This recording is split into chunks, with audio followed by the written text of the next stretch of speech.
Hola, bienvenidos.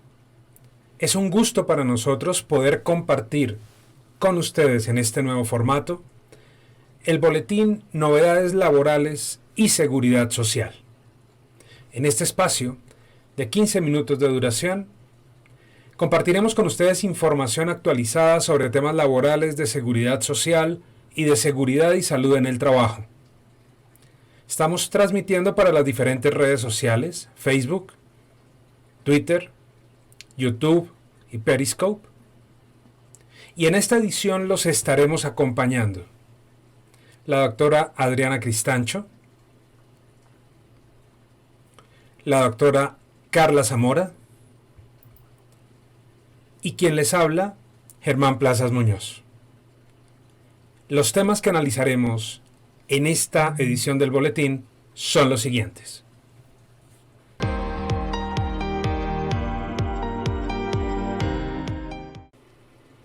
Como ustedes recordarán, las empresas que tengan 15 trabajadores vinculados mediante contrato de trabajo o más deben contratar aprendices del SENA o de entidades avaladas por el SENA. Si tienen entre 15 y 20 trabajadores, un aprendiz. Si tienen más de 20, pues será un aprendiz por cada 20 trabajadores o por fracción igual o superior a 10 trabajadores. El contrato de aprendizaje se divide en dos grandes etapas, lectiva y productiva. La lectiva, aquella en la cual el aprendiz está estudiando en el SENA o en la entidad avalada por el SENA, y la etapa productiva, que es aquella en la cual el aprendiz ya está practicando lo que aprendió. La remuneración durante ese contrato de aprendizaje será equivalente al 50% de un salario mínimo legal mensual vigente durante la etapa lectiva o el 75% del salario mínimo legal mensual vigente durante la etapa productiva. Eso es lo que establecen hoy las normas legales vigentes. Incumplir la cuota de aprendices o incumplir con la remuneración que hemos mencionado al aprendiz puede generar una serie de sanciones. Pues bien, resulta que durante este tiempo del COVID-19, la ejecución de los contratos de aprendizaje que se habían celebrado de tiempo atrás se ha dificultado. Pero no solo eso, la contratación de nuevos aprendices en tiempos de COVID-19 no ha sido fácil. Pues bien, el SENA, consciente de esa situación, ha expedido varias normas legales para tratar de dar solución a esa realidad. De eso vamos a hablar. Adriana, por favor cuéntanos un poco sobre las normas que ha expedido el SENA para darle manejo a esto que acabamos de comentar. Correcto. Lo intempestivo de estas situaciones originaron que varios contratos de aprendizaje pudieran dejar de ejecutarse en razón al aislamiento preventivo. Ante esta situación, legalmente la alternativa que tienen este tipo de empresas patrocinadoras es suspender el contrato de aprendizaje. En efecto, esto tiene un sustento legal y para el efecto deberá reportarse esta novedad de suspensión en la página y en el sistema de información tecnológico que el SENA provee a las empresas patrocinadoras. También hay otra situación que se nos puede presentar y es que en mitad del aislamiento preventivo, en mitad de la cuarentena obligatoria, el contrato de aprendizaje haya finalizado y por lo tanto la empresa patrocinadora se vea en la necesidad de contratar nuevos aprendices.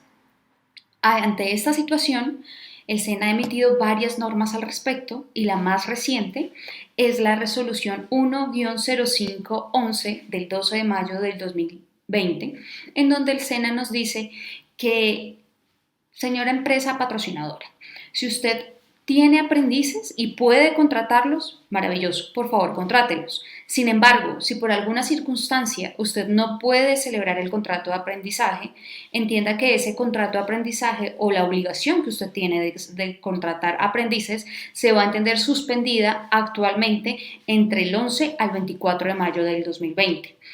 Ojo con esto, fíjense que aquellas actividades que no están exceptuadas aún y que no han podido reactivarse, si usted está en esa situación y necesita un contrato de aprendizaje no pudiéndolo contratar, entienda que está suspendida esa obligación.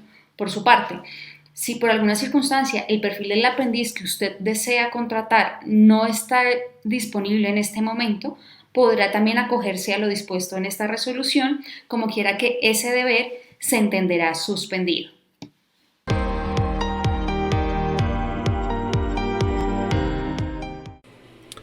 La llegada del COVID-19 a nuestro país generó la expedición de toda una serie de normas legales que recomendaban el distanciamiento social como una práctica necesaria para detener la expansión del virus. Esta nueva realidad, sin duda que introdujo cambios en nuestra vida personal, en nuestra vida familiar y también en nuestra vida laboral. Los desplazamientos hacia el trabajo, las salidas del trabajo hacia nuestra residencia, los tiempos para consumir los alimentos dentro de la empresa, muy probablemente ya no son lo que eran antes. La forma como el trabajador presta el servicio, la forma como el trabajador cumple con la jornada laboral o la forma como el empleador exige su cumplimiento. Y los criterios que el empleador puede implementar para evaluar la eventual imposición de sanciones también han generado dudas. Algunas de ellas relacionadas, por ejemplo, con la necesidad o no de reformar el reglamento interno de trabajo para afrontar los grandes retos que genera este COVID-19. Teniendo en cuenta la recurrencia de esas consultas que hemos recibido por estos días, en nuestra firma, Carla nos ha preparado un resumen de esas consultas. ¿Qué es lo que se están preguntando las empresas hoy en día? Y cuál es el análisis legal general que uno puede hacer frente a esos interrogantes. Carla, por favor, cuéntanos un poco sobre este tema. Frente a estas nuevas realidades, surgen dudas sobre el alcance que tienen las normas internas del empleador, particularmente los reglamentos de trabajo. Varias empresas nos han preguntado si existe necesidad de cambiar, ampliar o modificar los términos de ese reglamento de trabajo, y esta preocupación surge de la necesidad que tienen de hacer de todas estas nuevas conductas que esperan de sus trabajadores, conductas que sean verdaderamente de carácter obligatorio. Ante eso, nuestra respuesta es que no hay necesidad de cambiar los reglamentos de trabajo ya existentes en las empresas, por lo menos no en virtud de la emergencia suscitada por el COVID-19, y esto por varias razones. La primera de ellas es que se trata de medidas de carácter temporal, es decir, que en principio por lo menos solo van a ser aplicadas mientras dure la emergencia. La segunda es que todas estas nuevas obligaciones a las que nos estamos adaptando son de carácter urgente, deben ser implementadas de inmediato, y esto no da espera a que el empleador agote todo el trámite para publicar una modificación o un nuevo reglamento de trabajo, que implica una publicación del proyecto de reglamento durante 15 días para darlo a conocer a los trabajadores antes de su entrada en vigencia.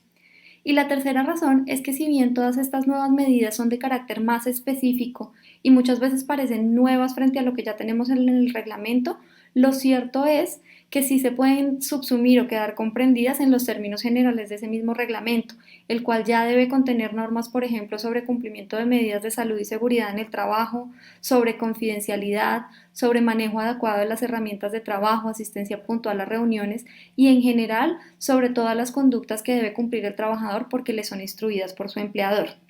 En conclusión, para nosotros no es necesario hacer cambios al reglamento de trabajo por cuenta del COVID-19. Lo que sí sería necesario es que todas estas nuevas medidas se informen de manera clara y eficiente a los trabajadores, dándole a conocer todos los ajustes que se hagan de manera oportuna para que los puedan cumplir. Los cambios que se hagan al reglamento de trabajo siempre serán bienvenidos si se hacen con la perspectiva de que el reglamento es un estatuto de carácter más bien permanente y esos cambios atienden a políticas generales del empleador y no a una coyuntura temporal como la que estamos viviendo en estos momentos.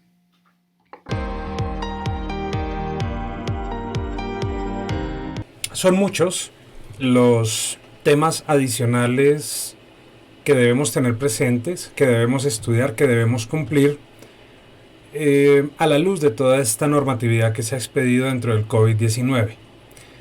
Recuerden ustedes, por ejemplo, todo el tema de los protocolos de bioseguridad que deben cumplir las diferentes actividades económicas para retornar a sus actividades. Recuerden ustedes también todo lo relacionado con el plan de apoyo al empleo formal, el subsidio a la nómina, que también es un tema tremendamente sensible y que está evolucionando de una manera importante por estos días. Pero también recordemos que nuestros temas adicionales laborales y de seguridad social y de seguridad y salud en el trabajo se siguen moviendo. Hay sentencias recientes importantes sobre el alcance de la estabilidad laboral reforzada, por ejemplo, por temas de salud, por temas de edad, por temas de acoso laboral, por temas de maternidad, en fin.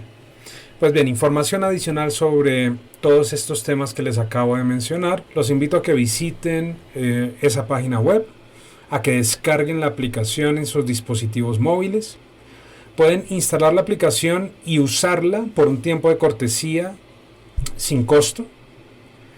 Revísenla. Ahí pueden tener información actualizada, preguntas y respuestas, más el texto completo de leyes, decretos, resoluciones, acuerdos, circulares, sentencias y videoconferencias sobre temas de actualidad.